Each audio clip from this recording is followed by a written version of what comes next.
हमारे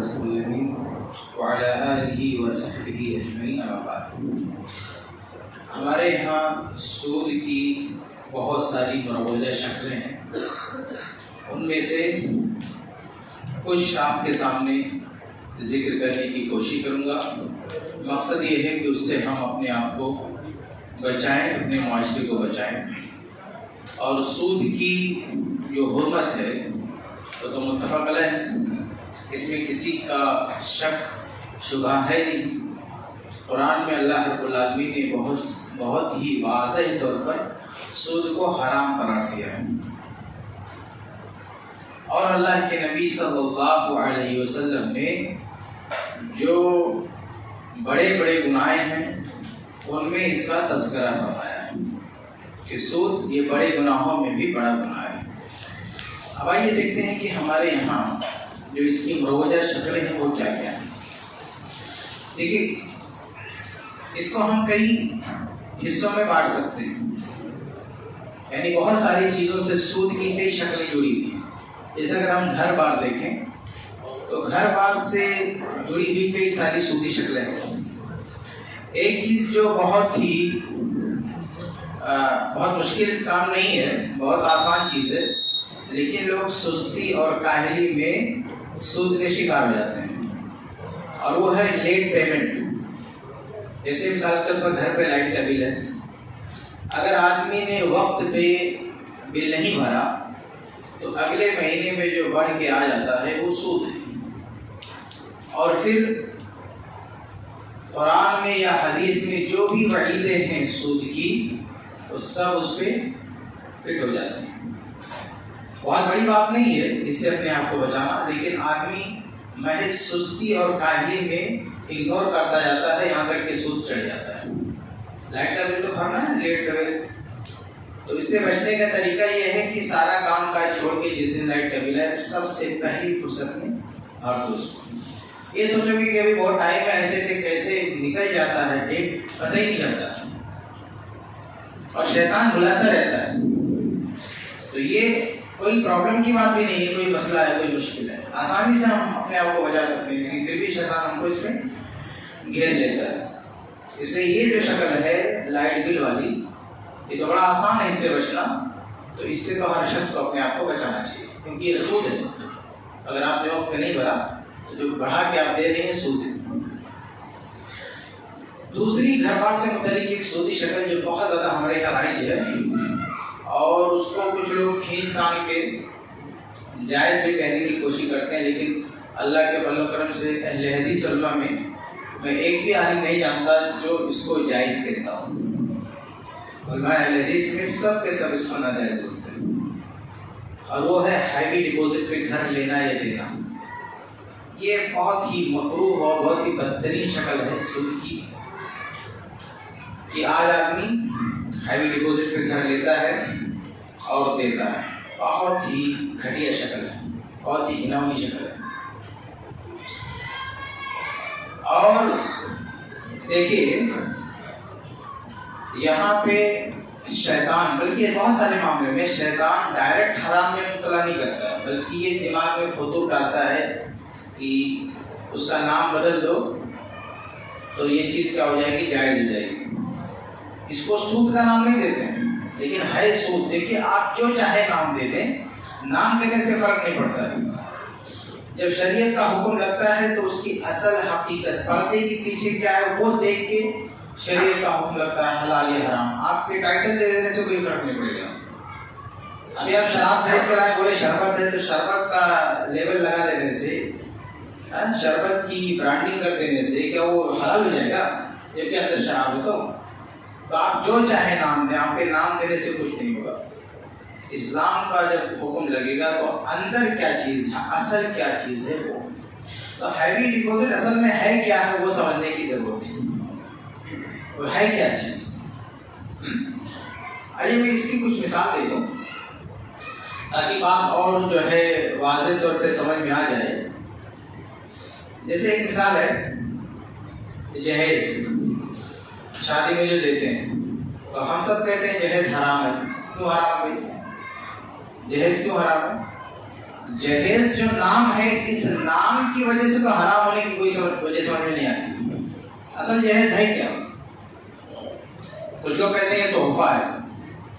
अगर तोहफा है तो हराम हो ही नहीं सकता। इस्लाम में तोहफा देना हराम है? नहीं, तोहफा देना हराम नहीं है।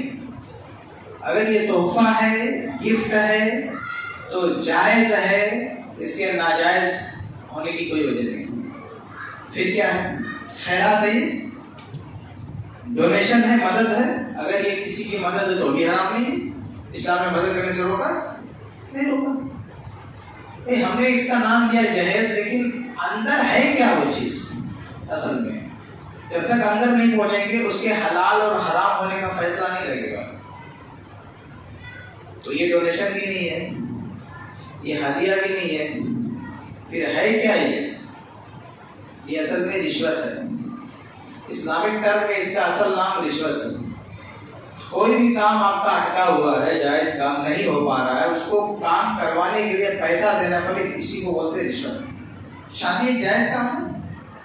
अब एक बंदा रुकावट डाल के बैठा हुआ है, शादी तब करने कंप्लीट होगी जब आप पैसे दें, तो ये असल में रिश्वत है, इसलिए ये हराम है। अब चाहे जो नाम दे दें आप जहेज का नाम दे दें, आप गिफ्ट का नाम दे दें, आप डोनेशन बोल दें, आप ताउन बोल दें, आप मदद, जो चाहे बोलते रहें, लेकिन पर्दे के अंदर वो रिश्वत है, वो है रिश्वत। आपके नाम देने से कुछ नहीं फर्क पड़ेगा। इसलिए उलमा कहते हैं जहेज हराम है, क्योंकि उलमा सबसे पहले उसको रिश्वत डिक्लेयर करते हैं कि रिश्वत है, इसलिए हराम है। अगर रिश्वत नहीं तो हराम होने की कोई वजह भी नहीं। तो ये पहले पता लगाना चाहिए कि कोई चीज हराम क्यों है। अब ऐसे देखिए, बैंक में हम पैसा रखते हैं तो उसमें नाम डालना होता है नॉमिनी का, कि आपको अगर कुछ हो गया, आप मर गए, तो ये पैसा किसको मिलेगा। अब जब आदमी मर जाता है तो उसने जिसका नाम लिखाया होता है ना, मान लो बीवी का नाम लिखा दिया, तो बीवी क्लेम करती है पैसा मेरा है। अब किसी मुफ्ती के पास जाएंगे तो मुफ्ती कहेगा नहीं, बीवी का नहीं, तो चिल्लाएगी कि हमने हमारा नाम बैंक में लिखा हुआ, हमारे शौहर ने हमारा नाम लिखा था, हमारा कैसे नहीं। तो जब कोई मुफ्ती और आलिम उसको देखेगा तो वो बैंक के रूल से नहीं देखेगा, शरीयत के रूल से देखेगा कि ये पैसा है क्या। भाई वो तो लोगों ने उसमें लिख दिया है, बैंक के रूल से उसको मिलना चाहिए, लेकिन शरीयत के रूल से उसको नहीं मिलना चाहिए, क्योंकि शरीयत की नजर में इस्लामिक टर्म में वो है वसीयत। उसका इस्लामी नाम क्या है? वसीयत। एक आदमी अपने मरने से पहले अपने माल के बारे में अगर कुछ कह जाए कि ये माल फलां को देना, इसको इस्लामिक टर्म में वसीयत बोलते हैं। और फिर हदीस क्या है? ला वसीयत ले वारिस, कोई वारिस के लिए वसीयत नहीं कर सकता। तो बीवी चूंकि ऑलरेडी वारिस है, इसलिए वो पैसा उसको नहीं मिल सकता, वो सारे वारिसीन का है। उसका असल तरीके में अलग होगा, फिर सबको जिसका जितना हिस्सा है वो मिलेगा, अलग से उसको नहीं मिल सकता उसका नाम होने की वजह से। तो जब भी हम किसी चीज पे हुक्म लगाते हैं तो सबसे पहले उसके अंदर जाके देखते हैं वो चीज है क्या। तो ये जो है ना हैवी डिपॉजिट है क्या, ये असल में है कर्ज। इसका असल नाम क्या है? कर्ज, हैवी डिपॉजिट। अब ये जो कि नाम दे रखा है उसका बदल क्या हैवी डिपॉजिट, इसलिए समझ में नहीं आता ये सूद कैसे है। जब हम कहते हैं ना सूद है, तो नहीं सूद कैसे। अभी किसी को बोले, कोई आदमी कहे कि फलाना आदमी को कर्ज देना है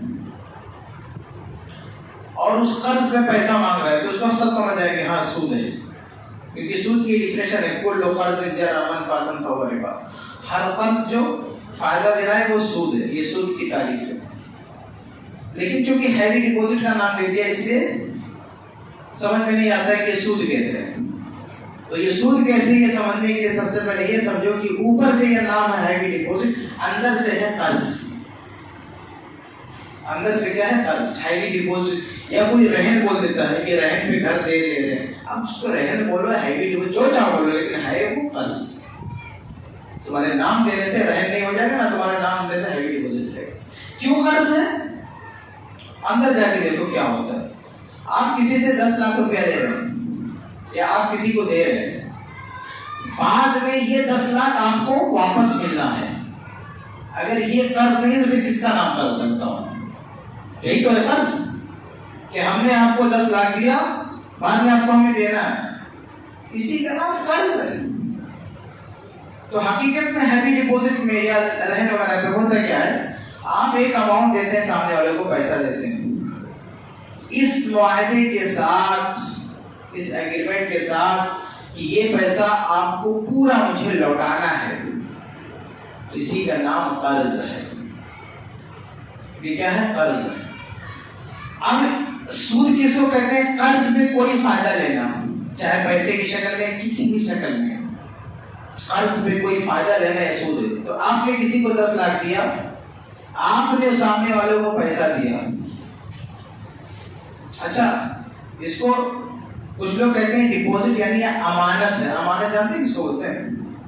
अमानत बोलते हैं कि आपने मुझे कुछ दिया रखने के लिए, मैं उसको उठा के जो कर तू रख दिया, उस पर हाथ नहीं लगाया, इसको बोलते हैं अमानत। अगर आपने मुझे 10 लाख दिया, देखिए अमानत और कर्ज में बारीक फर्क है, उसको समझे। आपने मुझे 10 लाख दिया अमानत के तौर पे कि भाई ये 10 लाख आप रखे रहो, मेरा है, और कुछ दिनों के बाद मुझे लौटा देना। तो अगर मैं कुछ दिनों के बाद उसका वही पैसा, यानी अगर किसी झोले में, किसी पॉकेट में रखा था, उसका पॉकेट मैंने हाथ नहीं लगाया, उसको अनबॉक्स नहीं किया, छेड़ा नहीं, वही उठा के उसको दे दिया, ये अमानत है। लेकिन अगर हमने किसी से 10 लाख रुपया दिया और उसको यूज कर लिया, इस्तेमाल कर लिया, तो ये कर्ज है। ये अमानत कर्ज में फर्क समझे आप। अमानत पे आप हाथ नहीं लगा सकते, हाथ लगाते वो कन्वर्ट होगी, कर्ज हो गया। दोनों को वापस करना होता, अमानत भी वापस करना होता, कर्ज भी वापस करना होता। अमानत को आप यूज नहीं कर सकते, कर्ज को आप इस्तेमाल कर सकते। सही बुखारी की हदीस है, जुबैर रज़ी अल्लाह तआला अन्हु अशरे मुबशरा में एक सहाबी हैं, जन्नती सहाबी। तो इनके पास बहुत सारे लोग अपने पैसे ला के रखते थे। उस जमाने में बैंक नहीं होते थे, जैसे आज किसी को पैसा सेव करना है तो ले जाके बैंक में रख देता है ताकि हमारा पैसा महफूज रहे। उस जमाने में बैंक नहीं होते थे, तो कुछ शख्सियात होते थे जिन पर लोगों को बहुत ज्यादा ट्रस्ट होता था, भरोसा होता था, तो जाके उनके पास रखा करते थे, जिससे खुद अल्लाह के नबी सल्लल्लाहु अलैहि वसल्लम के बारे में आता है। इस जमाने जाहिलियत में आप सल्लल्लाहु अलैहि वसल्लम का रिकॉर्ड ऐसा था कि लोग जा जाके आपके पास अमानतें रखते थे, पैसे रखते थे कि मोहम्मद सल्लल्लाहु अलैहि वसल्लम के पास रखते हैं, यहाँ से गायब नहीं होगा। ये अमानत इसको बोलते हैं। इसीलिए अल्लाह के नबी सल्लल्लाहु अलैहि वसल्लम को अल-अमीन और अल-सादिक का लक़ब उन लोगों ने दिया था। अल्लाह के नबी कौन है? अमीन है और सादिक है, सच बोलने वाले और अमानतदार है। तो ऐसे जुबैर रज़ियल्लाहु तआला अन्हु भी उन्हीं शख्सियत में से एक शख्सियत है जिनके पास लोग अपने पैसे ला के रखते थे। तो जुबैर रज़ियल्लाहु अन्हु ने क्या कहा, जब लोग उनके पास बहुत ज्यादा पैसे ला के रखने लगे, तो इन्होंने कहा कि मेरे बस की बात नहीं कि मैं तुम लोग की अमानतें संभाल के रखूं। जैसे बुखारी की कहा कि मैं नहीं कर सकता, ऐसा करो ये पैसा मुझे बतौर अमानत नहीं, बतौर कर्ज दे दो।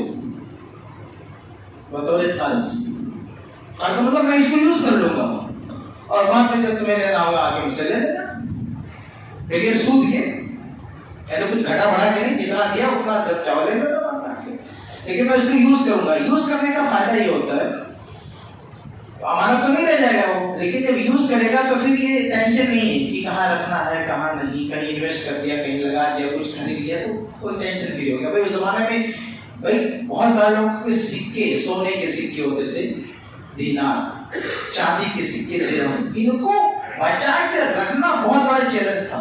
आपको घुस गया, छीन लिया, चोर घुस गया, लेके चला गया। तो जुबैर रज़ियल्लाहु अन्हु परेशानी बोले कि इतने सारे लोगों का ये पैसा हिफाजत के साथ रख पाना बड़ा मुश्किल है। इसलिए वो क्या करते थे, पैसा लेते थे और उस पैसे से कोई जमीन खरीद लेते थे। अब जमीन लेके तो कोई नहीं भाग जाएगा, कोई घर खरीद लिया, अब ये लेके कौन भाग पाएगा? नहीं भाग पाएगा ना। तो इस तरह से वो लोगों के पैसे सेव करते थे।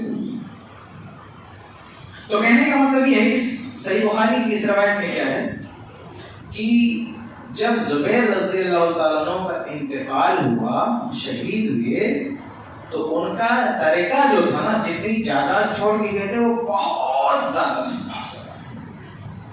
हत्ता कि सहाबा में सबसे मालदार थे अब्दुर्रहमान बिन औफ रज़ी अल्लाह ताला अन्हु, उनके तरीके से भी ज्यादा दरका इनका था। तो हाफिज इब्न हजर रहमतुल्लाह सही बुखारी की शरह में फतहुल बारी में दोनों को देख के हैरान रह गए। बोले ये कैसे हो सकता है कि सबसे बड़े मालदार अब्दुर्रहमान बिन औफ हैं और सबसे ज्यादा दरका जुबैर रज़ी अल्लाह ताला अन्हु को। तो उन्होंने तदबीर की थी कि अब्दुर्रहमान बिन औफ रज़ी अल्लाह ताला अन्हु का दरका ये दीनार में रहा होगा और जुबैर रज़ी अल्लाह ताला अन्हु का दरका दिरहम में रहा होगा। लेकिन सही बात ये मालूम होती है कि इनका जो दरका था ये पूरा इनका नहीं था, ये दूसरे लोगों का था। ये जो बहुत ज्यादा इनके पास जमा हो गया था ना, असल में वो दूसरे लोगों का था। वो जो ला के अमानतें रखते थे ना, उसको कन्वर्ट कर देते थे कर्ज में। इसलिए उनके बेटे अब्दुल्ला बिन जुबैर रज़ी अल्लाह ताला अन्हु ने कर्जा लौटाने में जानते कितना टाइम लगाया? 4 साल। यानी इतने लोगों के कर्जे थे कि लौटाते लौटाते लौटाते लौटाते 4 साल लग गए। 4 साल के बाद विरासत तक़सीम हुई। अच्छा, सहाबे कराम में यही एक वाहिद केस है जिसमें विरासत की तक़सीम में ताख़ीर हुई है। बाकी वो लोग तक़सीम विरासत में लेट नहीं करते थे, क्योंकि रूल क्या है तक़सीम विरासत का कि जब तक कर्जा मिलता होगा वो माल आप बांट नहीं सकते। आज तो हमारे यहाँ कर्जा दिए बगैर ही बांट देते हैं, बांटना होता तो या 10 साल बाद भी 100 साल बाद भी बांटेंगे तो कर्जा तो नहीं लगाएंगे। हालांकि सबसे पहले तरके में कफन दफन का खर्चा माइनस होता है, उसके बाद कर्जा अदा होता है, फिर वारिसिन का नंबर आता है। तो अब्दुल्ला बिन जुबैर रज़ी अल्लाह ताला अन्हु जो अपने वालिद के वारिस थे, उन्होंने वारिसिन में नहीं बांटने दिया, सबसे पहले कर्जा अदा किया। हज के मौके में खड़े ऐलान करते मेरे अब्बा का कौन कौन और बाकी है, आओ लेके जाओ। तो 4 साल ऐलान करते थे, हर साल हज में ऐलान करते थे है कोई और बचा हुआ, कोई रह गया है, आओ गवाहों सबूतों के साथ आओ लेके जाओ। तो जब देखा कि अब कोई दावेदार नहीं आ रहा है, सबका कर्जा निपट गया, तब जाके वो जायदाद उन्होंने बांटी। इस पूरे वाकये से असल में मैं आपको दिखाना ये चाहता हूं कि अमानत में और कर्ज में फर्क क्या है। बतौर अमानत पैसा लाके रखते थे जुबैर रज़ी अल्लाह ताला अन्हु के पास, वो कहते थे ये मैं कर्ज बनाऊंगा क्योंकि मैं यूज करूंगा, उसको यूज किए, इस्तेमाल किए, कर्ज हो गया। इसलिए उनके बेटे ऐलान करते थे कौन कौन, ये नहीं कहते थे किसकी किसकी अमानतें मेरे अब्बा के पास रखी हुई थी आके लेके जाओ, वो कहते थे किसका किसका कर्जा आके लेके जाओ। तो हैवी डिपॉजिट क्या है?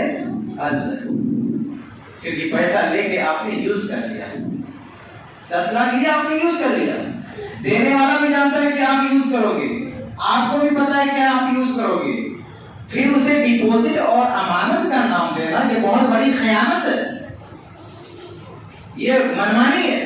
तुम्हारे जो है अमानत का नाम देने से अमानत हो जाए, अमानत नहीं वो कर्ज। ये नुक्ता अगर आपके समझ में आ जाए तो मसला समझना बड़ा आसान होगा कि हैवी डिपॉजिट के नाम पे जो पैसा लिया जाता है, दिया जाता है, वो असल में कर्ज है, कर्ज है, कर्ज है, क्योंकि लेने वाला यूज करता है। इसकी दलील से वो हदीस मैंने आपके सामने रखी कि अमानत लेते ही यूज किया, वो कर्ज में कन्वर्ट हो गया, तो ये कर्ज है। और सूद की डेफिनेशन क्या है? कुल्लु कर्ज़िन जर्रा मनफ़अतन फ़हुव रिबा, हर कर्ज जो फायदा दिलाते वो सूद है। तो हैवी डिपॉजिट पे आप घर लेते हैं, किसी को देते हैं 10 लाख की, कर्ज दिया, जिसको आपने दिया है 10 लाख, उसका घर आप इस्तेमाल कर रहे हैं, ये क्या है? ये इसी कर्ज पर फायदा ले रहे हैं आप, यही है सूद। इसलिए ये आप नहीं कर सकते, ये हराम और नाजायज है। ठीक है। अच्छा, एक और चीज, कुछ लोग जो है कहते हैं कि हीला अपनाते हैं, कहते नहीं हम फ्री में घर में नहीं रह रहे, हम घर का किराया भी दे रहे हैं। इसको कहते हैं, जैसे कुरान में अल्लाह ताला ने कहा युखादिऊन अल्लाह, कुछ लोग अल्लाह को धोखा देने की कोशिश करते हैं। मतलब 100 ग्राम की खोपड़ी लेके जिस अल्लाह ने पूरी कायनात बनाई उसके साथ खेल रहा है? शर्म नहीं आती इंसान को? जिसकी औकात क्या है? जिस अल्लाह ने भी कुछ जैसे न जाने कितने मखलूक को पैदा किया, उस अल्लाह के साथ चीट करने की कोशिश करता है, धोखा देने की कोशिश करता है। किराया दे रहा भाई, फ्लैट का किराया 20,000 रुपया है, ये 2,000 रुपया देते हो, मैं किराया दे रहा हूँ? एक बंदा जो हैवी डिपॉजिट पे घर लेकर रखा, वो किराया नहीं दे रहा है, 20,000 महीना फ्री में रह रहा है, तो 2,000 दे रहा है। तो फर्क दोनों में सिर्फ ये है कि वो 20,000 का सूद खा रहा, तो 18,000 का खा रहा, और क्या फर्क? लेकिन 2,000 देने से सूद से बच जाएगा। तो किसको धोखा दे रहा हूँ? आदमी को अपनी समझना चाहिए कि उसकी हद क्या है। अल्लाह रब्बुल आलमीन जो हकमुल हाकिमीन है, जिसने तुम्हारी इस अकल को बनाया, जिसको तुम घुमा फिरा रहे हो, इसीलिए अल्लाह ताला के यहाँ पहुंचोगे तो जबान लॉक कर दी जाएगी। ये हाथ बात करेंगे, पैर बात करेंगे, वहां जबान नहीं चलेगी। अल्लाह की अदालत में जबान नहीं चलेगी, जिस्म बात करेगा। इसलिए आखिरत के अल्लाह के फैसले से डरो। यहाँ जितना चाहे चर जबानी कर लो, लेकिन अल्लाह के यहाँ नहीं बच सकते हो। तो चर जबानी से कुछ नहीं होने वाला। तो ये सूद है, हैवी सूद है, 2,000 भाड़ा देके आप सूद से नहीं बच सकते। ठीक है। अच्छा, कुछ लोग एक और बहाना पेश करते हैं, कहते हैं कि वो जो घर हमने लिया ना, वो कर्ज के बदले नहीं लिया, वो तो हमने रहन है, वो रहन है, रहन। पुराने जमाने में क्या होता था, जब कर्जा देते थे किसी को, तो हो सकता था वो लेके भाग जाए, फिर इसको पैसे की जरूरत है, तो हो सकता है लेके भाग जाए, तो रिकवरी कैसे करेंगे? तो उसका हल ये था कि रहन पे कोई चीज रख लेते थे। जैसे उसकी तलवार है तो तलवार रख ली, ज़रह जो जंग में पहनते थे ना, ताकि तलवार के मार से अपने आप को बचाएं, वो बड़ी महंगी होती थी, तो पैसा देते थे किसी को और ज़रह उसकी रख लेते थे। कभी कभी जानवर रख लेते थे, ताकि अगर वो लौटाएगा नहीं तो उसको हम जब्त कर सके, अपना हमने जो कर्ज दिया उसकी रिकवरी कर सके। इसका नाम रहन है। रहन का मकसद समझा? रहन किस लिए होता है? रहन का मकसद होता है कि जो आपने कर्ज दिया है, अगर वो नहीं मिल रहा है तो आप उस रहन के जरिए रिकवरी कर सकें,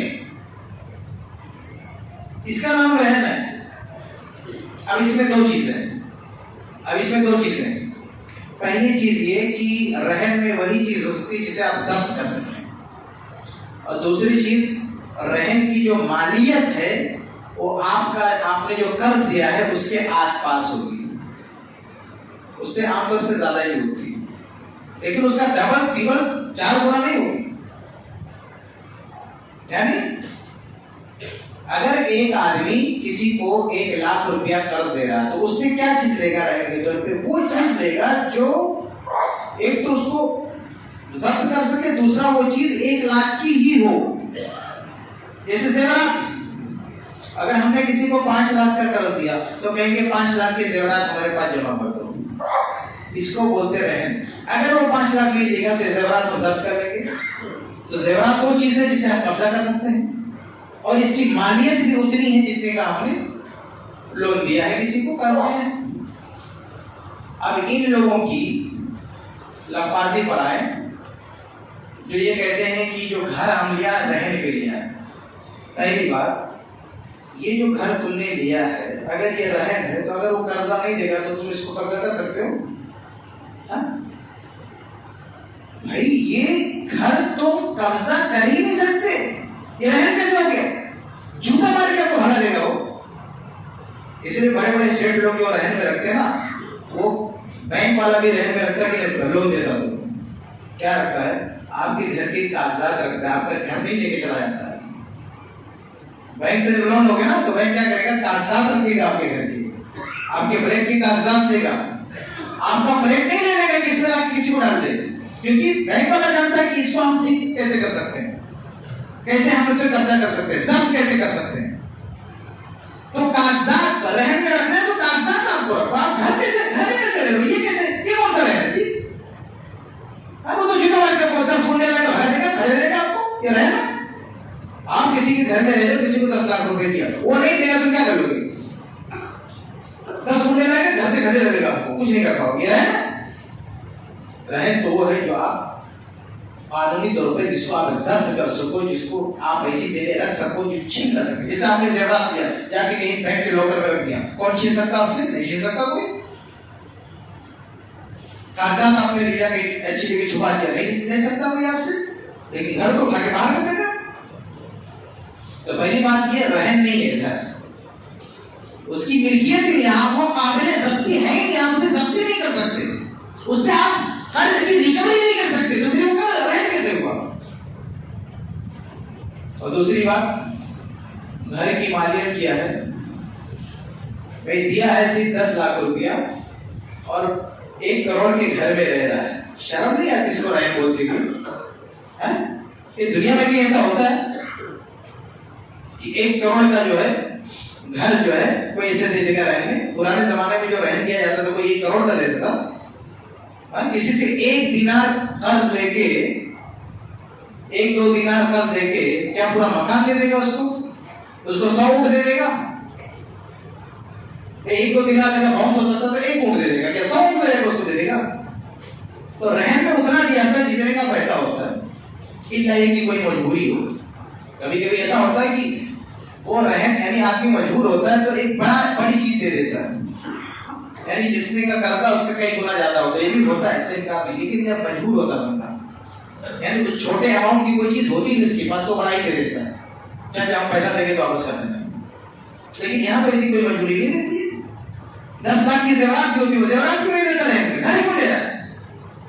एक सेठ आदमी है जिसके पास 4-5 फ्लैट है, उसके घर में 10 लाख के जेवरात भी है। ये जो आदमी ले रहा है किराए पे घर, मान लो 5 लाख दे रहा है, 5 लाख के जेवरात भी हो सकते हैं और भी दूसरी चीज हो सकती है। तो घर ही पे निशाना क्यों है? रहन में घर ही क्यों? रहन में जेवरात क्यों नहीं? रहन में घर के पेपर क्यों नहीं? घर क्यों? ये सब शैतानी लफाजी, बहानेबाजियां, अल्लाह ताला को धोखा देने की कोशिश हुई। ये रहन नहीं है। ये जो दूसरा बहाना है ना, ये रहन है या रहन नहीं, ठीक। अच्छा, अगर बिलफर्ज मान भी लें कि रहन है, तो फिर आप इसको इस्तेमाल कैसे कर सकते हो भाई? रहन आप यूज नहीं कर सकते। वो तो कोई पुराने जमाने में जानवर वगैरह दिए जाते थे ना रहन में, तो जानवर को जो भी खिलाना रहता था, इसलिए आपने उसको इस्तेमाल, उसके दूध वगैरह लेने की इजाजत थी। ये नहीं कि जमा करके खा जाओ, कोई एक लिमिटेड इजाजत थी कि आदमी चारा दे रहा है, खिला रहा है, उस पर खर्चा कर रहा है तो दूध ले सकता है। लेकिन जो दूसरी चीजें रहन में दी जाती थी उसको यूज नहीं करता था, सामने वाला उसको यूज नहीं करता था, इसमें कोई खर्च नहीं आता, समझ? तो जैसे तलवार है, तलवार किसी ने दे दिया रहन में, अब उसको यूज नहीं करता था। ये घर इस्तेमाल क्यों? अगर रहन के लिए इस्तेमाल क्यों यूज कर रहा है? ताला मार के रखे उसको, उसमें कदम क्यों रखा उसने? क्यों घुसा उसके घर में? रहन में लिया ना, तो रहने दे उसको, उसमें कदम क्यों रखा घर में? क्यों यूज किया उसको? तो ये सब बहानेबाजियां हैं, ये असल में सूद है। तो खुलासा ये कि हैवी डिपॉजिट के नाम पे जो घर लिया जाता है वो सूद है। अच्छा, रहन में एक और चीज है भाई, रहन में एक और चीज है कि रहन फी नफ्से ही मकसूद इजाफी नहीं होता है। रहन असल मकसद नहीं होता है, वो तो एक मजबूरी होती है। यानी किसी को कर्जा लेना ये असल मकसद होता है, किसी की हेल्प करना। फला आदमी कर्जदार है, वो मदद का मोहताज है, हम उसकी मदद कर रहे हैं, ये असल मकसद होता है, उसकी मदद करना। रहन तो इस शुबहे में लिया जाता है कि कहीं वो हमारा पैसा डूब न जाए, ये असल मकसद नहीं होता है। लेकिन जो हैवी डिपॉजिट पे घर लेते हैं ना, उनका असल मकसद घर लेना ही होता है।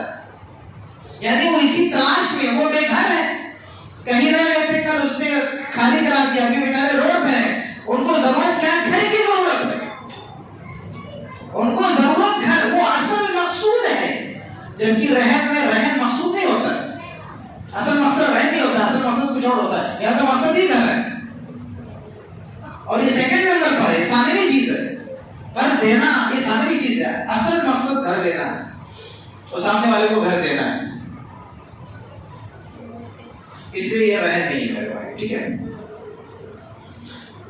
हैवी डिपॉजिट से मिलती जुलती एक शक्ल जो हमारे देहातों में चलती है, इसको धरोहर बोलते हैं।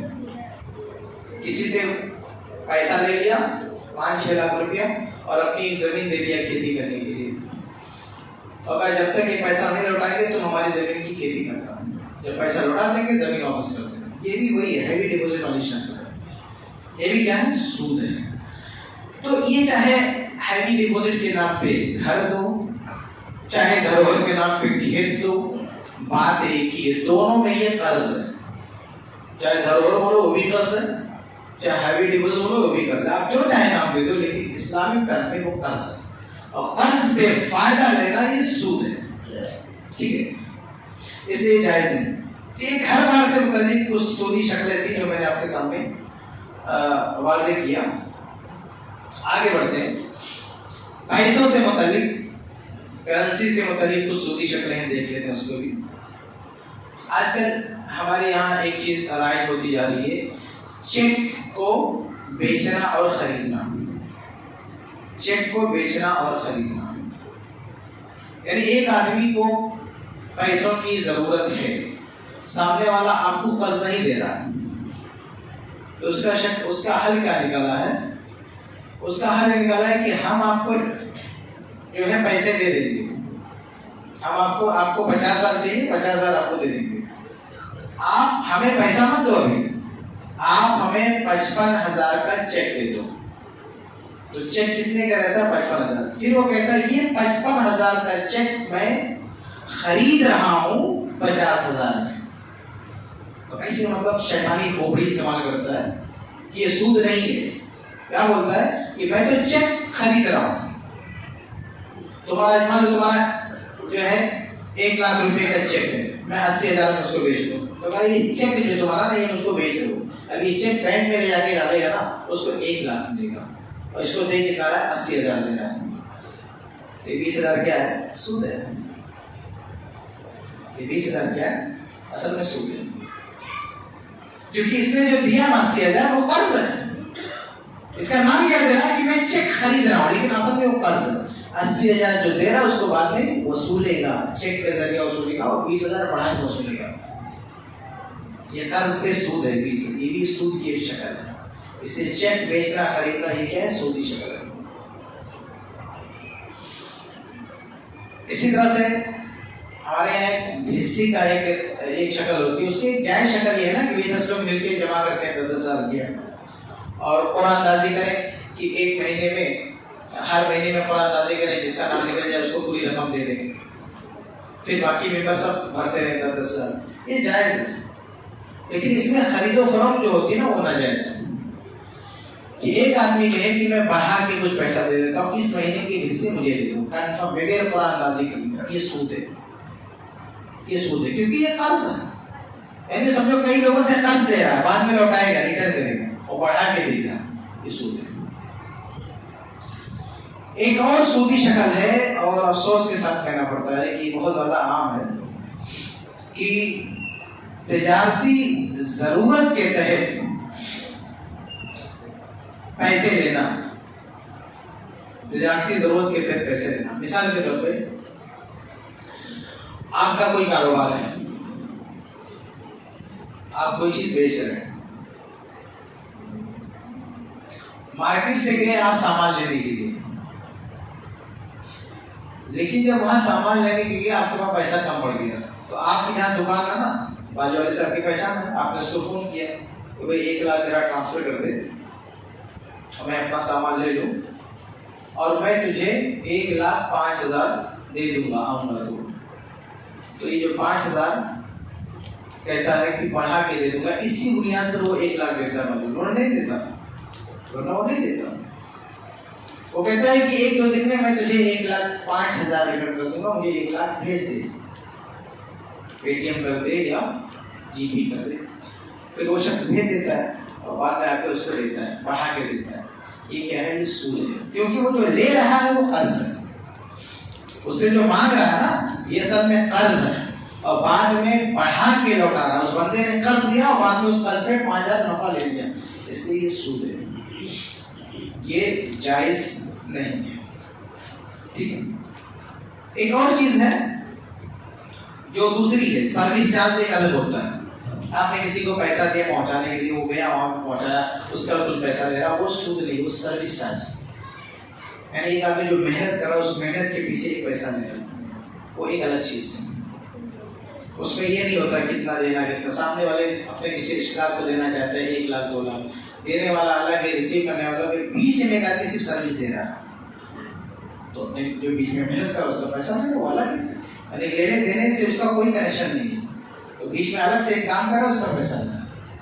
लेकिन जो देने वाला है, जो देने वाला वो दोनों अलग है। लेकिन यहाँ क्या है, कर्ज एक आदमी दे रहा, दूसरा ले रहा और उसी को पैसा मांग रहा, तो ये सूद है। एक और चीज जो हमारे यहाँ बड़ी मशहूर है, जिसको सूद नहीं मानते लोग, वो भी क्या है ना, वो उसको इन्वेस्ट का नाम दे देते हैं। ये शैतानी खोपड़ी जो हमारी चलती है ना, कि हम हर सूद को कुछ और ही नाम देते हैं, सोचते हैं कि ये सूद से निकल गया। जैसे एक आदमी कपड़े का कारोबार कर रहा है, तो बाजू वाले से क्या बोलता है अपने दोस्त से, 10 लाख इन्वेस्ट कर दो या 1 लाख इन्वेस्ट कर दो, मैं तुम्हें हर महीना 5,000 दूंगा। ये नहीं बोलता 1 लाख कर्जा दे दो, 5,000 हर महीने सूद दूंगा, जबकि हकीकत में यही है। वो कहेगा 1 लाख इन्वेस्ट कर दो, हर महीने मैं तुम्हें 5,000 दूंगा। ये क्या है? सूद है। इन्वेस्ट का नाम बोल के वो इन्वेस्ट हो जाएगा। इन्वेस्ट क्या होता है? तिजारत में शराकत क्या होती है? अगर आप नफा में शरीक हो तो नुकसान में भी शरीक हो। अगर दोनों का एग्रीमेंट ये हो ना कि भाई 1 लाख दे दो, अगर फायदा आया तो आपको मिलेगा, नुकसान हुआ तो आपको नहीं मिलेगा। और अगर फायदा कुछ नहीं हुआ तो सिर्फ पैसा लौटाएंगे, अगर बचा तो इसमें कोई देगा? चौनी नहीं देगा कोई। भाई तो पता नहीं क्या करेगा, बिजनेस करेगा, किधर उधर कर देगा, झूठ बोल देगा, तो कोई भरोसा नहीं करेगा, नहीं देगा। लेकिन आदमी गारंटी देता है तुम्हारा 1 लाख भी और लौटाऊंगा और उसका बेनिफिट भी लौटाऊंगा। ये पूरी गारंटी दे देता है पैसे की। ये पैसे की गारंटी देना ये कर्ज हो गया, इन्वेस्ट नहीं है। ये कहना कि 1 लाख भी तो मैं लौटाऊंगा और उसका प्रॉफिट भी दूंगा, तो ये कर्ज है। वो दावा कैसे कर सकता है कि लौटाऊंगा?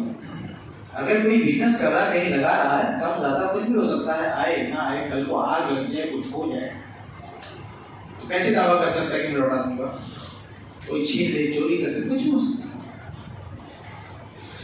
इसलिए ये दावा करना कि मैं तुम्हें दूंगा, ये दावा करना यानी पैसा लेके और ये वादा कि तुम्हें लौटाऊंगा, इसी का नाम कर्ज है। और फिर उस पर फायदा भी दूंगा तो ये सूद है। यानी कर्ज पे फायदा, इसी का नाम सूद है। इसलिए इन्वेस्ट का नाम देने से ये चीज हलाल नहीं हो जाएगी, ये भी सूद की एक शक्ल है। आगे बढ़ते हैं। ये पैसों से मुतल्लिक कुछ शक्लें हम देख रहे थे सूद की। आगे बढ़ते हैं, मार्केट से मुतल्लिक भी कुछ देख लेते हैं, बाजार से मुतल्लिक जो मार्केटिंग हम करते हैं, खरीदो फरोख्त करते हैं। उसमें देखिए एक शक्ल हमारे यहाँ बहुत आम है, वो क्या है? लोन पे गाड़ी लेना, घर लेना, या बहुत सारे सामान, मोबाइल लेना वगैरह वगैरह, घर के सामान लेना, तो लोन पे लेना, कर्ज पे लेना, और उसकी जो है बैंक से मान लिया आपने लोन ले लिया, फिर ये कि आपको बढ़ा के देना, जो कीमत उससे ज्यादा देना, तो ये भी क्या है? सूद की शक्ल है। आप बैंक से पैसा ले रहे हैं, खरीद रहे हैं कहीं और से, और उसको बाद में आपको बढ़ा के देना है, लोन लेना। तो लोन पे चाहे आप घर ले रहे हैं, चाहे आप गाड़ी ले रहे हैं, जो कुछ भी ले रहे हैं, ये सूद है, ये जायज नहीं है। अच्छा, गाड़ी के बारे में या घर के बारे में एक बहाना ये है ना, कहते हैं कि अगर हमने लोन पे नहीं लिया तो हमारी इंक्वायरी हो जाएगी, इनकम टैक्स वाले परेशान करेंगे वगैरह वगैरह, इस तरह के बहाने। इसका 2 जवाब है। पहला जवाब है कि आप इनकम टैक्स क्यों नहीं अदा करते भाई? आपको डर किस बात का है? अगर आपका हिसाबो किताब पूरा क्लियर है तो आप 2 करोड़ देके खरीद लो। मैं दिल्ली गया था 1 साल के लिए, उन्होंने कहा कि मैं 1 सिटिंग में 2 करोड़ देके वो फ्लैट खरीदा। एक बैठक में मैंने उनसे पूछा कि एक नया घर लेके दिखा रहे थे, मैंने कहा कैसे लिया आपने? बैठ गया। अच्छा, एक साथ मैंने पैसा दिया, क्योंकि हमारा पूरा पैसा वाइट है, कोई दिक्कत नहीं। तो आपका पैसा वाइट है तो आपको कौन रोकेगा जी? पहला जवाब। दूसरा जवाब ये है कि आपको क्या जरूरत है कि भाई नया ही घर लेके आओ? या बैंक से जुड़ के ही लेंगे। आप एक आदमी ने घर खरीदा है, आप उससे अलग से सौदा कर सकते हैं, उससे गाड़ी आप सेकंड हैंड ले सकते हैं आप, यानी बहुत सारे तरीके हैं। आप कोई नई गाड़ी लेना जरूरी है, सेकंड हैंड ले लीजिए, उसमें उतना ज़्यादा दिक्कत नहीं है। तो बहरहाल ये सब बहाने काफ़ी नहीं है कहने के लिए कि सूद जो है जायज़, ठीक है। आगे बढ़ते हैं। एक और चीज़ है, कुछ लोगों ने इसी में यानी सूद को ख़त्म करने के लिए, यानी सूद को जहन से, सूद का जो तस्वर है उसको हटाने के लिए एक नई टर्म, एक नई इस्तेलाह लेकर आए हैं। कहते हैं जीरो इंटरेस्ट पे आपको किस्त पे सामान देते हैं। जैसे आप मॉल में जाइए तो मैं ये फ्रिज ले लीजिए, ये किस्तों पर है, जीरो इंटरेस्ट, कोई पैसा नहीं, मतलब कोई सूद ही नहीं है। यानी ये 30 या 40 हज़ार की फ्रिज है, अब आपको 4 महीने में 10-10 हज़ार देना है, कीमत उतनी है, उतने देना, बढ़ा के नहीं देना है। तो ऐसा लगता है इसमें सूद नहीं, लेकिन इसमें भी सूद है, क्योंकि अगर 4 महीने में आप नहीं दे पाए तो क्या होगा, कि वो पैसा बढ़ा के देना पड़ेगा आपको। तो जो बढ़ा के देना पड़ेगा वही सूद है। अगर आप 4 महीने में दे देंगे तो आपने सूद तो नहीं दिया, लेकिन सूद का एग्रीमेंट किया है, उसके साथ आपको जो एग्रीमेंट हो रहा है वो यही कि अगर आप नहीं दे पाए तो आपको सूद देंगे। तो सूदी एग्रीमेंट इसलिए नाजायज हराम है। घर से आप सूद नहीं दोगे, हो सकता है कि बच जाओ, लेकिन आपने वायदा क्यों किया सूद देने का? आप सूदी एग्रीमेंट नहीं कर सकते, ठीक है। ऐसे क्रेडिट कार्ड है कि भाई उसकी एक लिमिट होती है कि इतने पैसे 50,000 आप कहीं कोई सामान खरीद सकते हो, आपको सूद नहीं देना पड़ेगा। लेकिन अगर आप वापस रिटर्न नहीं कर पाए, रिकवर नहीं कर पाए आप, तो क्या होगा, वो फाइन मार देगा। उसको फाइन बोले जो चाहे बोले, लेकिन उसमें सूद है। तो क्रेडिट कार्ड पे एग्रीमेंट किया होता है सूद का, इसलिए ये जायज़ नहीं। अलबत्ता क्रेडिट कार्ड की कुछ जो मजबूरियां हैं बाद लोगों की, उसकी जरूरत है, उनके लिए गुंजाइश है। लेकिन असल एक ही चीज़ क्या है, हराम। जैसे बैंक में खाता खुलाना भी हराम है, लेकिन मजबूरी की वजह से इसकी गुंजाइश दी गई है। जैसे क्रेडिट कार्ड है, असल में हराम है, बाद के लिए गुंजाइश हो सकती है। इसी तरह से सोना उधार खरीदना बेचना ये हराम होना चाहिए। सोने की अगर आप खरीदो फरोख्त कर रहे हैं तो जगह पे आप पैसा दीजिए, जगह पे आप सोना दीजिए। आप पहले पैसा दे के आ जाए, बुकिंग कर दें, ऑर्डर दे दें, ये सब नहीं।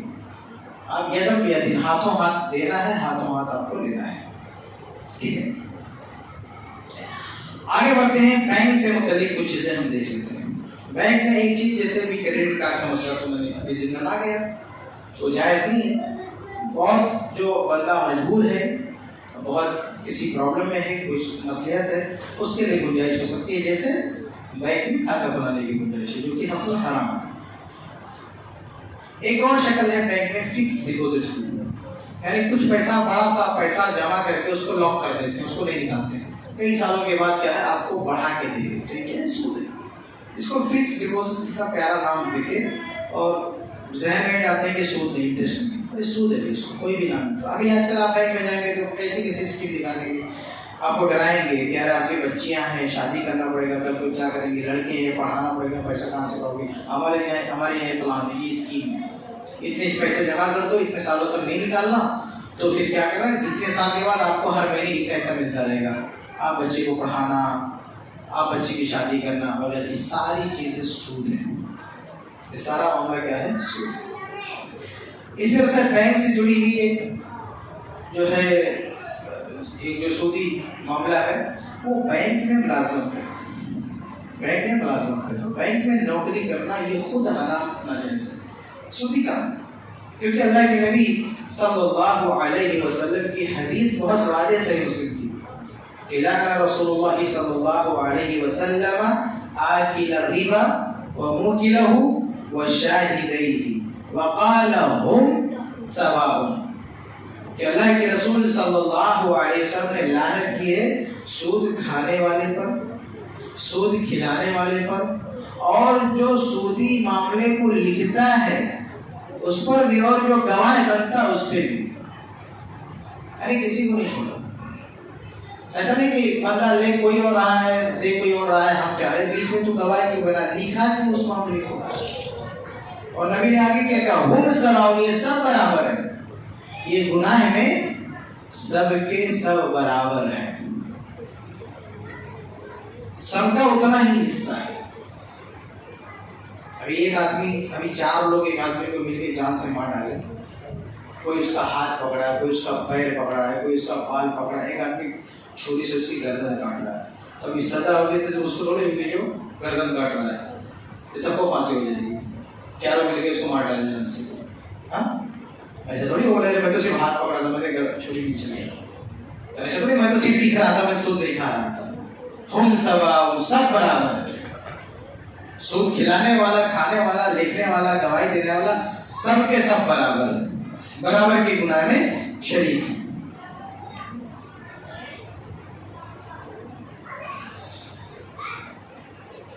अच्छा, एक और चीज है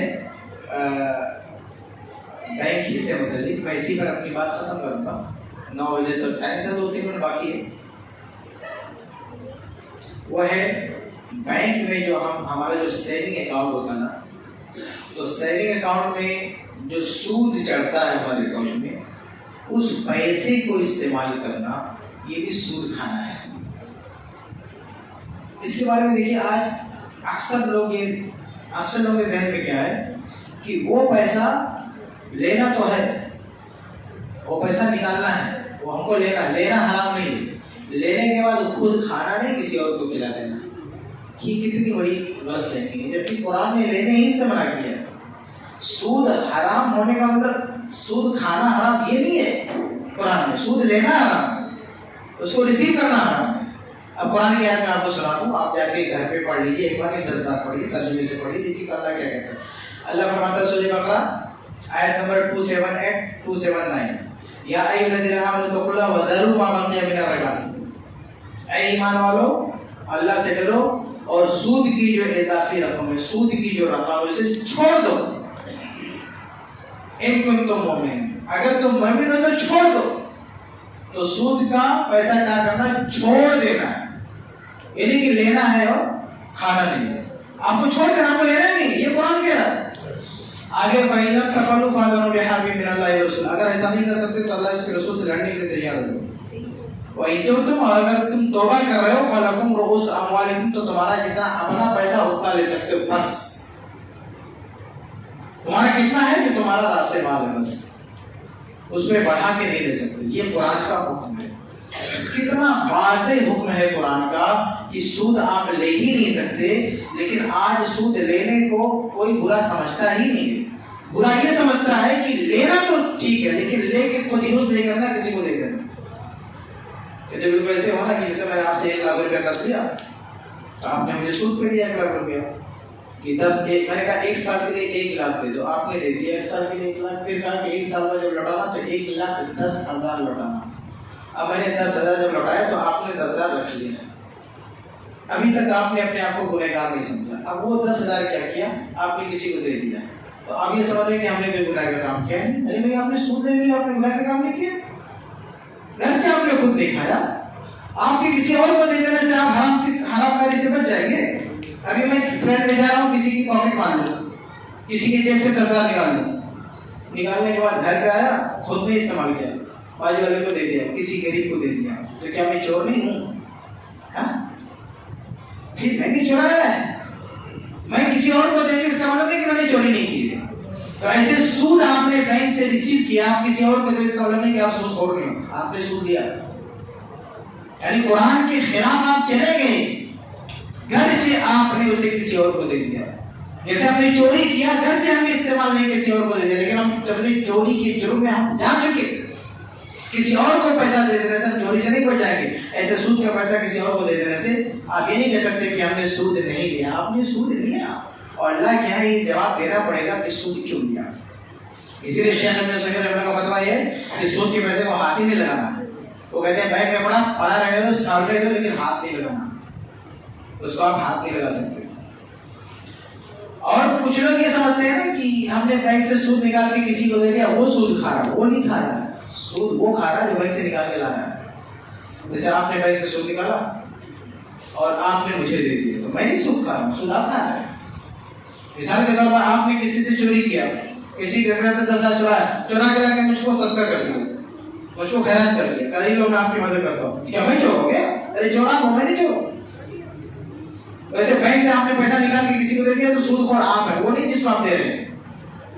तो अच्छी तरह से समझिए कि बैंक से पैसा निकालना सूद का, ये असल में सूद खाना है, सूद लेना है, सूद को रिसीव करना है, और ये असलन हराम है। इसलिए कोशिश ये होनी चाहिए कि आदमी उस पे हाथ न लगाए, उसको छोड़ ही दे, उसको नहीं लेना चाहिए। शेख इब्न उसैमीन रहमतुल्लाह का जो फतवा है, मैं उसका खुलासा आपके सामने पेश कर दूं। वो कहते हैं कि आप सूद का पैसा क्यों नहीं ले सकते? उनके अल्फाज हैं, वो कहते हैं क्योंकि अल्लाह ताला ने कहा है कि वही तुम फलकुम रुऊस अम्वालिकुम, तुम अगर तौबा करते हो तो तुम्हारा जो अपना पैसा उतना ले सकते, बढ़ा के नहीं ले सकते आप। और आगे है कि कह रहे हैं कि आप सदका भी नहीं कर सकते। क्यों? कह रहे हैं कि चूंकि आपका माल नहीं है, जब आपका माल नहीं तो आप सदका कैसे कर सकते हैं? अच्छा, ये एक चीजों में हमें जिक्र कर दूं, ये बैंक में जो हम पैसा रखते हैं ना, उसका क्या नाम होता है? सेविंग। हम सेविंग करें, वो असल में कर्ज है। जो मैंने शुरू में कहा ना कि हमें समझना चाहिए कि किसी को कोई पैसा दे रहे हैं तो उसका नाम क्या है? उसका नाम कर्ज है, क्योंकि बैंक उसको यूज करता है। बैंक ने यूज कर लिया, वो कर्ज हो गया। इसीलिए उसमें जो बैंक बढ़ा के देता है उसको हम सूद बोलते हैं। वरना अगर कुछ लोग समझते हैं बैंक में इन्वेस्ट करें, अरे भाई जब इन्वेस्ट करो तो सूद कहाँ लेके खाओ, तुम्हारा प्रॉफिट है वो। अगर आपको ये लगता है कि आपने बैंक में कर्ज नहीं दिया बैंक को, आपने बैंक में, आप इन्वेस्टर हैं, तो इन्वेस्टर है तो खाओ ना दबा के सूद। वो सूद क्या हुआ? वो तो आपका प्रॉफिट हुआ ना। तो उसे सूद क्यों कहते हैं? सूद इसलिए कहते हैं क्योंकि वो कर्ज है जो आप बैंक को दे रहे हैं। अगर उसको आप कर्ज नहीं बोलोगे तो फिर जो बढ़ा के दे रहे हैं वो सूद नहीं है, वो प्रॉफिट है आपका। ठीक है, तो बहरहाल वो जो सूद आ रहा है बैंक से, और सूद देखिए, सूद का पैसा जो कुरान ने कहा लौटाना है, किसको लौटाना है? जो दे रहा उसको देना है, ना कि लेके किसी और को दे देना है। जैसे मैंने आपसे 10 लाख रुपया लिया था सूद पे, कि 10 लाख 10,000 आपको लौटाऊंगा, 10,000 बढ़ा के सूद समेत लौटाऊंगा। लौटाने की बारी आई तो आपने तौबा कर लिया, आपने तौबा कर लिया कि मैं सूद नहीं खाऊंगा। अब मैं आपको 10,000 और 1 लाख के साथ 10,000 और दे रहा था, तो आप क्या करोगे? आप वो 10,000 मुझे वापस कर दोगे, नहीं कि आप वो लेके किसी बाजू वाले को दे दोगे, क्योंकि सूद आपके लिए हराम है। तो मुझसे आप 10,000 नहीं ले सकते, क्योंकि वो 10 किसका है? मेरा। आपका सिर्फ 1 लाख रुपए था, तो 10,000 किसको लौटाओगे? मुझे लौटाओगे, ना कि किसी और को। तो ऐसे बैंक जो बढ़ा के दे रहा है वो बैंक का पैसा है, आपको लौटाना तो बैंक को लौटाना, ना कि किसी और को। समझ रहे? तो ये शेख इब्न उसैमीन रहमतुल्लाह का फतवा है, और दलाइल की रोशनी में कुरान की हदीस, कुरान की आयत बराबर उस फतवे पे फिट होती है। और इसमें ये नहीं, कुछ लोग कहते हैं भाई बैंक वाले को कोई प्रॉब्लम नहीं थी, क्या चीज जायज हो जाएगी? एक लड़का लड़की दोनों को कोई प्रॉब्लम नहीं ज़ना करने में, तो क्या जायज हो जाएगा? चाहे दोनों बदकारी करें, ज़नाकारी करें, भाई दो लोगों के राजी हो जाए तो वो काम हलाल नहीं हो जाता। ज़नाकारी हराम है, लड़का राजी, लड़का और लड़की राजी, तो इसका मतलब नहीं कोई क्राइम नहीं। दुनिया कहती है क्राइम नहीं है, रेप करना क्राइम है, और लड़का लड़की दोनों राजी है तो दुनिया इसको क्राइम नहीं समझती, लेकिन इस्लाम इसे क्राइम जुर्म समझता है। चाहे रेप किया, चाहे दोनों शादी से पहले रजामंदी से ज़ना किए, हर हाल में वो ज़नाकारी है, बदकारी है। तो ऐसे सूद है, चाहे जबरदस्ती ले आप, चाहे रजामंदी से ले, सूद है, हराम है, आप उसे नहीं ले सकते। एक लास्ट बात मैं बात करना चाहता हूँ।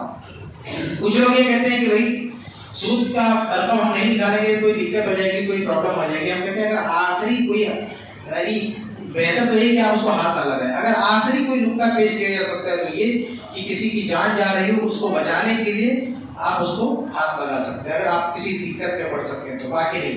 क्योंकि यही वो मौका है जहां शरीयत ने बहुत सारे उसूल को तोड़ दिया है। यानी किसी की जान बचाने के लिए आप बहुत सारे ऐसे काम कर सकते हैं जो नाजायज है, जो कि जान बचाना ये बहुत अहम है। भाई आप किसी लड़की को हाथ नहीं लगा सकते जो आपकी बीवी नहीं है, लेकिन एक बिल्डिंग में आग लगी है और कोई लड़की फंसी हुई मर जाएगी, आप उसको नहीं बचाएंगे, तो आप उसको हाथ लगाना दूर की बात, उसको आप उठा के कंधे पे लाके बाहर खड़ा कर सकते हो, क्योंकि उसकी जान बचाना है। ये जो छूने वाला बात थी ना, वो उसको खराब नहीं रहेगा, क्योंकि आपको उसकी जान बचानी है। एक डॉक्टर है, डॉक्टर नहीं दे सकता ना किसी का प्राइवेट पार्ट, लेकिन कोई बीमारी है उसका इलाज करना, ऑपरेशन करना, तो प्राइवेट पार्ट दे सकता है, हाथ लगा सकता है, जी मार सकता है। तो ये जान बचाना जब मकसूद होता है ना, तो बहुत सारी हराम चीजों की जो पाबंदियां वो खत्म हो जाती हैं। तो सूद का पैसा आपका नहीं किसी और का, किसी और के पैसे पे हाथ लगाना बहुत बड़ी बात है।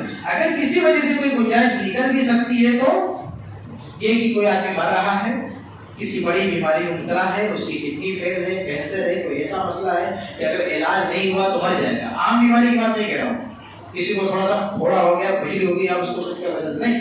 अरे कोई आदमी ऐसा बीमार है कि नहीं इलाज हो तो मर जाएगा, बस वही एक जगह है जहाँ सूद का पैसा लगाया जा सकता है, बाकी कोई जगह नहीं। ये कहना कि रोड बना दें, किसी गरीब को दे दें, इनकम टैक्स बढ़ दे, सारी में से किसी चीज की कोई गुंजाइश नहीं। सिर्फ एक ही जगह बचती है, किसी की जान बचाना, बस। उसके अलावा वो पैसा उसी बैंक वाले को दे दो। अगर हाथ लगाना है तो किसी की जान बचाने के लिए, वहां की किसी और काम के लिए उस पैसे पे हाथ लगाना, क्योंकि वो आपका नहीं है। आप किसी की जान बचाने के लिए भी दे रहे हो तो भी आप किसी और के पैसे में हाथ लगा रहे हो। लेकिन अल्लाह ताला का जवाब आसान हो सकता है कि किसी की जान बचानी थी, लेकिन जान नहीं बचाना था, आपको रोड बनाने के लिए आपने निकाल के दे दिया। अल्लाह पूछेगा दूसरे के पैसे पे हाथ क्यों लगाया, क्या जाओ गया? तो ये मसला है, इसलिए इससे भी हमको इज्तनाब करना चाहिए। बेहतर ये कि हाथ ही न लगाएं। ये कुछ शक्लें थी सूद की जो हमारे यहाँ लाई थी, मैंने आपके सामने पेश किया। अल्लाह से दुआ, अल्लाह हम सबको इन तमाम शुरुआत से बचाए, आमीन।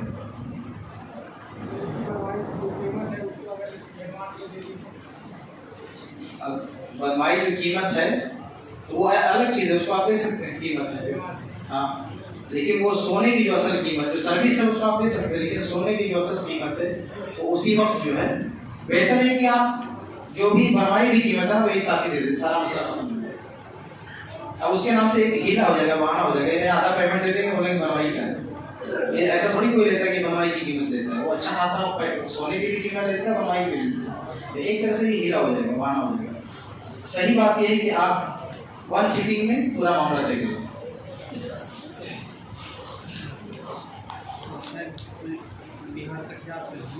कटिहार से आता है। किसी का सवाल है कि मैं सिर्फ कुरान मजीद को मानूंगा और हदीस को नहीं मानूंगा, क्या जवाब है?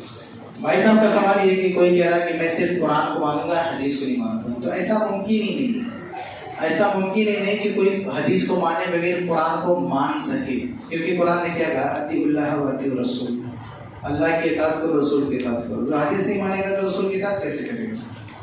तो इम्पॉसिबल, हो ही नहीं सकता, ये हो ही नहीं सकता कि आदमी, अब कोई कहे कि मैं जिंदा भी रहूंगा सांस भी नहीं लूंगा, ये कैसे मुमकिन है भाई? कोई कहेगा कि मैं जिंदा रहूंगा लेकिन सांस नहीं लूंगा, ये कैसे मुमकिन है? तो कुरान में जब हुक्म है कि रसूल की इताअत करना है, रसूल की मुखालफत नहीं करना है, तो कुरान में कैसे अमल कर सकते हो जी? और ये कुरान हदीस को नहीं मानेगा, कुरान को मानेगा। ये कुरान अल्लाह ताला ने डायरेक्ट उसको दिया है, नबी ने तो दिया है, तो नबी को नहीं मानेगा तो कुरान को कैसे मान सकते हो? कुरान किसने दिया? जिब्रील इस्लाम डायरेक्ट देके गए हमको नहीं, नबी के जरिए। पहले नबी गया, नबी ने हमको दिया। तो जिस नबी ने कुरान दिया है वो तो मानेगा, उसी नबी ने हदीस दिया वो क्यों नहीं मानेगा?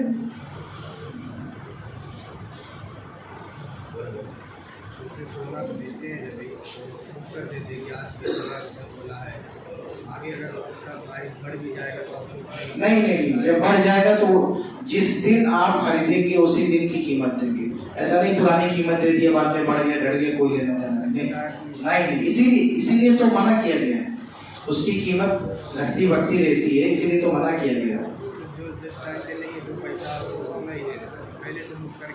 नहीं, बिल्कुल नहीं। वन सिटिंग में, एक ही बैठक में आप खरीदिए उसको जी।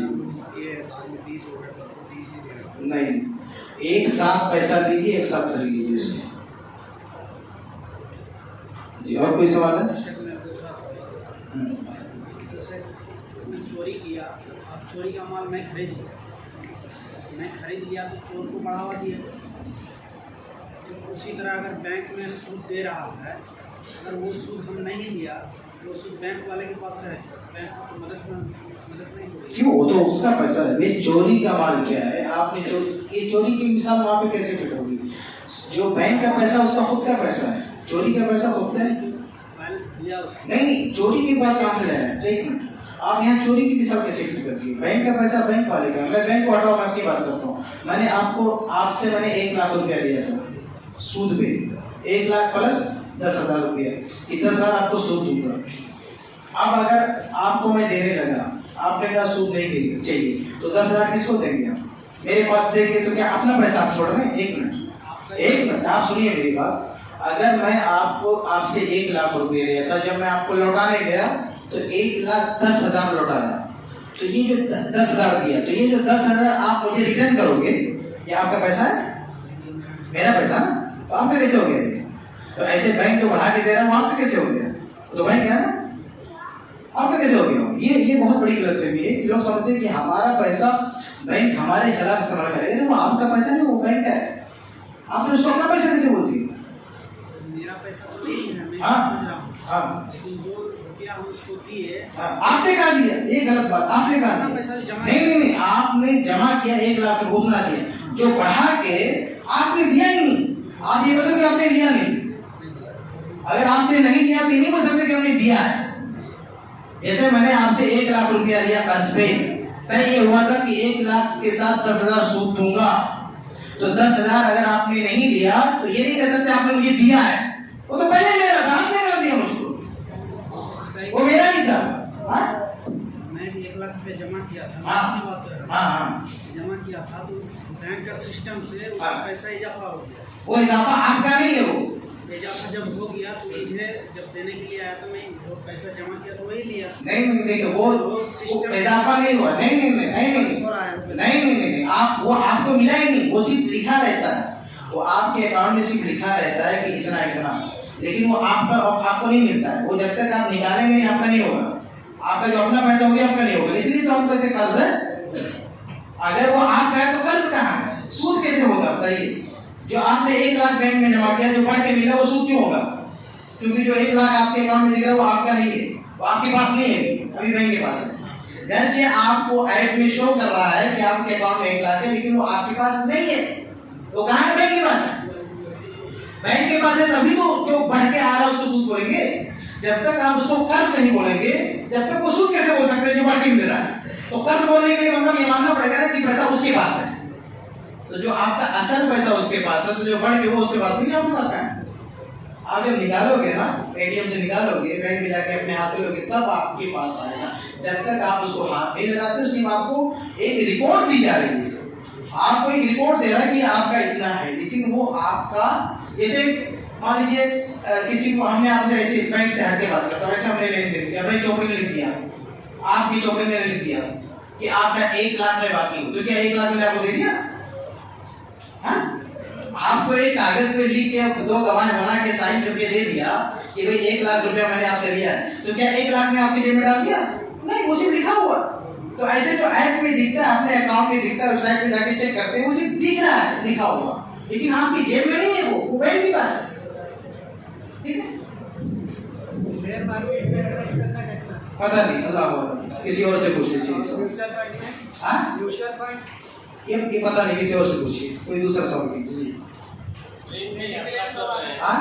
ट्रेन में यात्रा कर रहे हैं, हाँ, ज्यादा भीड़ है, हाँ। नमाज के लिए दिक्कत हो रहा है, क्या किया? भाई जमा मैंने सलातें पढ़ के जाइए, घर से पढ़ के जाइए। हाँ, भीड़ है, लंबी यात्रा कर रहे हैं। हाँ, मौखर कर दीजिए, नमाज को मौखर कर दीजिए।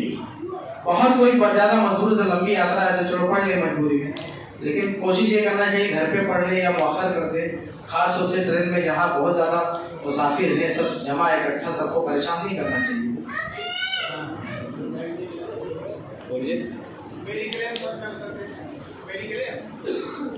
नहीं देखिए, अब इस आम फतवा तो यही कि हराम और नाजायज है, वही ना, मेडिकल इंश्योरेंस ना। हाँ, कैशबैक जो आता है क्या चीज? कैशबैक मुझे नहीं मालूम कि क्या है। गूगल पे वगैरह पे कैशबैक आता है, कैशबैक जो आता है उसमें मेरी एक वीडियो आप देख लीजिए, iPlus ट्यूब में एक वीडियो है डिटेल में, उसको आप देख लीजिए। उसकी कई शक्लें होती हैं, कुछ जायज़ कुछ नाजायज़, तो आप देख लीजिए उसको तफसील से।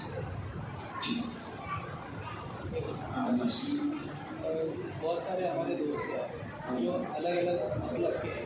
अब जब उनको बताते हैं, हम तो हदीस के इतना जानते नहीं, पर आप लोग से जो सुनते हैं वो जो बताते हैं, तो हमसे इधर उधर बातें हो जाती हैं। अल्लाह ताला कुरान में फरमाता है कि मतलब मेरी बातें या रसूल की बातें तोड़ मरोड़ के ना बताए, क्योंकि हम बताए नहीं, बताए उसमें गलती हो जाती है।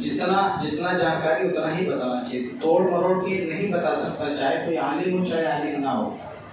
बगैर जानकारी के आपको आगे तबलीग नहीं करना चाहिए, जितना जानकारी उतना ही बताना चाहिए।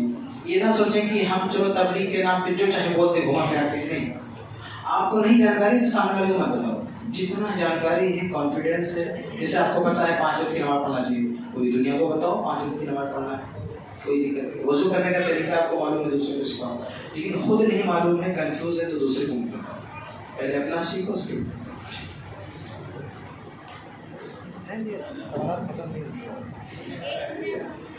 शुक्र जज़ाकल्लाहु खैर, मोहसिन जज़ा।